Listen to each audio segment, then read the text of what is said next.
Hello các bạn, mình tổng dợt lại cái video này nha, là mình gặp cái người chuyên môn làm cái nho ở đây, thì họ dẫn mình đi vòng vòng để coi cái hầm rượu của họ. Và cái chỗ làm nho này họ có 35 mẫu đất để trồng nho, và mỗi năm họ cho ra là 3.600 kết wine, và mỗi kết là 12 chai 3.600, các bạn có thể nhân lên. Cái này là vòng vòng cái chỗ này là chỗ làm rượu của họ, và các bạn thấy là it's a beautiful view is in there. That's a winery testing too, and the winery factory in there.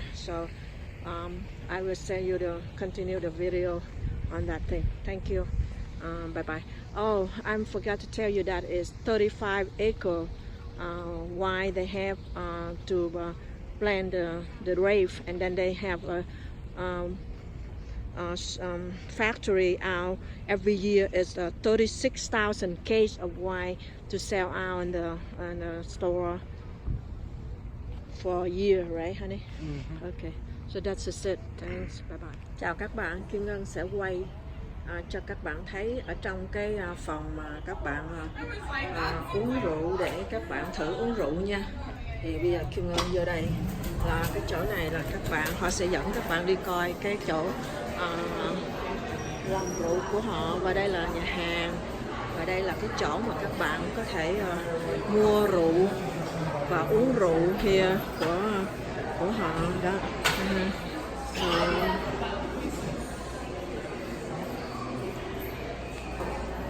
Chỗ này là chỗ các bạn uống rượu đây.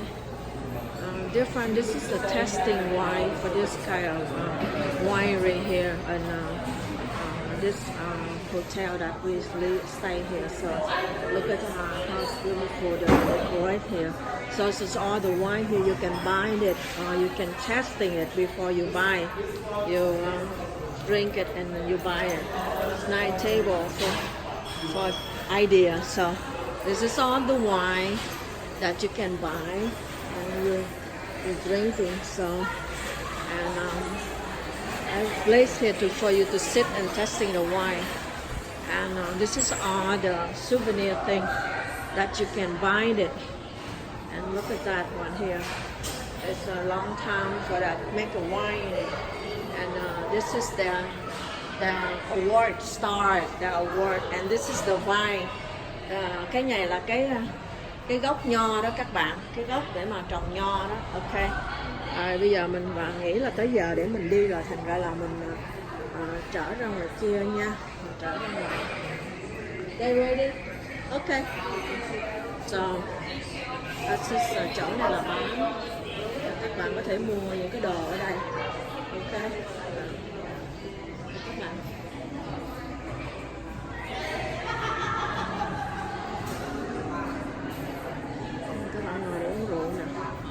This is the testing room. Bye bye. So in 2012, we had a new winemaker come in. Usually he's here, but his name is Simone Borgese from the Piedmont region of Italy. He was actually new to Muscadine, never worked with it before, but he's worked out in Virginia, he's worked out in France, and also Italy, and with Chateau Mont now. So what they agreed to do was to group up those 600 acres of Vitivinifera grapes and just replace it with Muscadine. Now, of those Vitivinifera, we did save 3. Those 3 would actually be one of them right here. So with the Vitivinifera vines, they grow fairly low, but the canes shoot up. As far as the Muscadine outside, they actually grow fairly high, but the arm stretches about 5 to 6 feet to the left, 5 to 6 feet to the right. So they're fairly tall, fairly long too.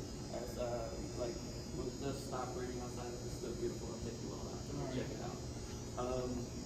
Since it's just 2 of these, I can take a look at one person. Oh yeah, you're welcome. You're welcome.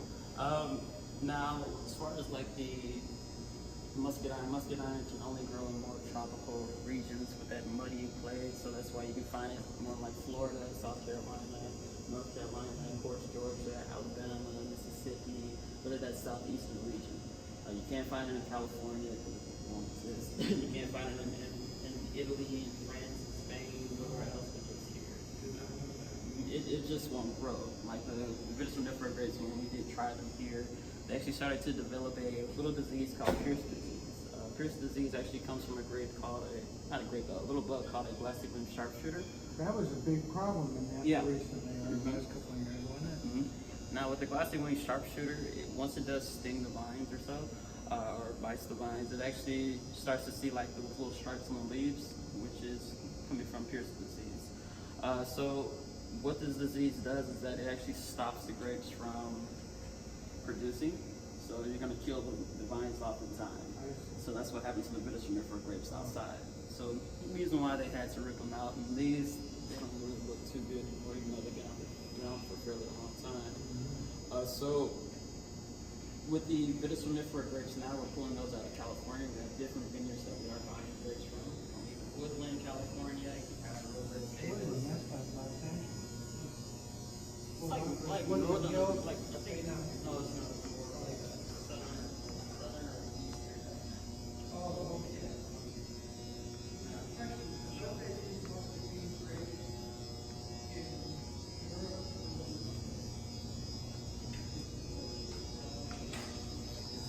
Các bạn, đây là cái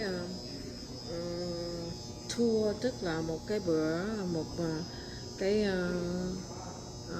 họ dẫn mình đi coi trong cái phòng làm rượu của họ. Thì họ sẽ giải thích là cái rượu họ, cái nho họ trồng từ đâu ra và cái rượu nào. Thì hồi nãy giờ mình đã quay cho các bạn coi rồi.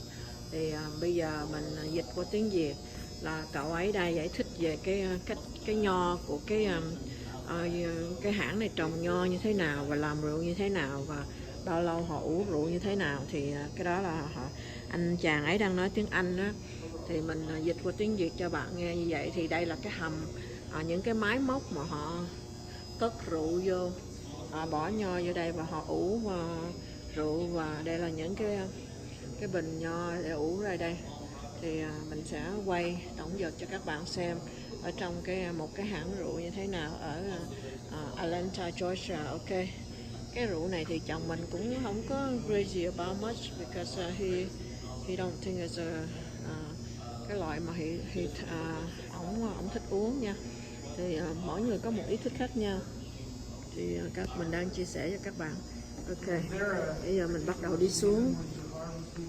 So with the muscadine, we're actually harvesting mid-September usually. Like last year was actually September 17th and also 18th as well. I think it was maybe 3 days. But with 17 acres, they do it so early in the morning before it gets super cold or super hot. You get to participate in that? No, I just get to watch. I wish, but I asked the vineyard manager if I could help one time, but after I think about it, it's just like, no, I don't It's hard that work. once. It is very hard work, and if you mess up one thing, they might yell at you.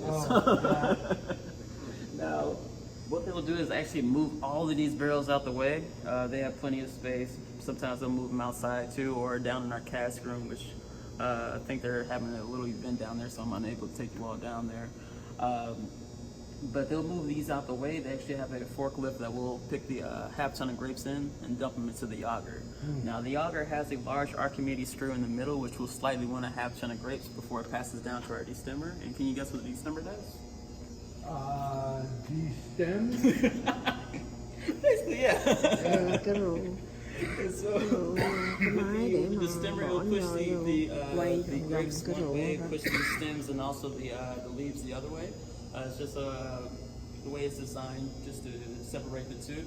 Genius, huh? Yeah, very genius. Yeah. Actually, if we come down, I'll show you where the destemmer is. So you get to see the machine a little closer together. So this one is right now is operated on a. This is operated right now, or they This operator right now. really? Yeah. That's destemmer. So if we were to dump like a whole half ton of grapes into this, it might catch on fire. So as this process through the auger, it's just going a little bit at a time, so it's just able to come through there. Then after that, it'll be really a process for the red wines and also for the white wines. For the red wines, it goes through these shorter stainless steel vats and go through the process called maceration, which is contact with the skins, the seeds, the juice, and also the grape itself to create the red color wine. So for more of like a Pinot Noir, since Pinot Noir is typically the lightest red wine, It just goes really through the maceration process for about a week. It's more like a Cabernet or maybe a Malbec Tempranillo, so it can be about 2 weeks or more.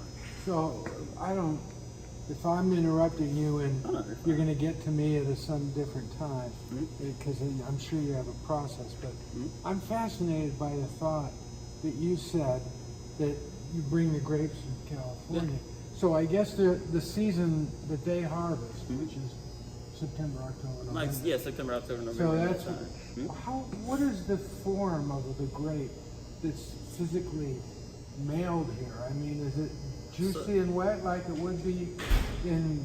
They have to keep it a little bit like moisturized too, so it won't be super dry. But they also have press record as well. So here at Chateau Ylan, we actually are the most awarded winery here in the East Coast. We have over 300 awards and also make about 36,000 cases of wine a year. Now, Chateau Ylan was actually founded by Dr.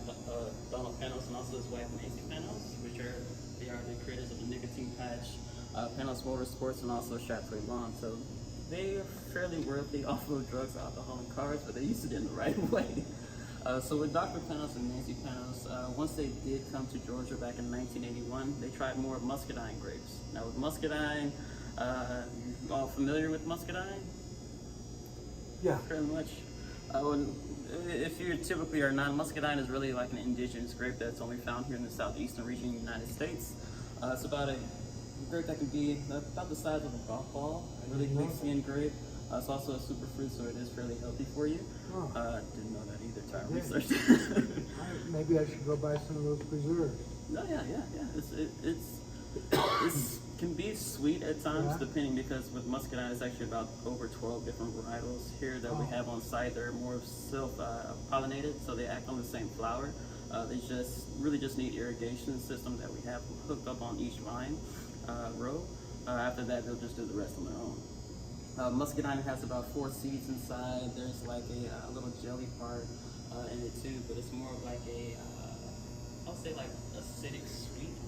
And then with the white Carlos muscadine, it's more of acidic sweet. With the noble muscadine, it's more of still acidic, but it's a bit smoother.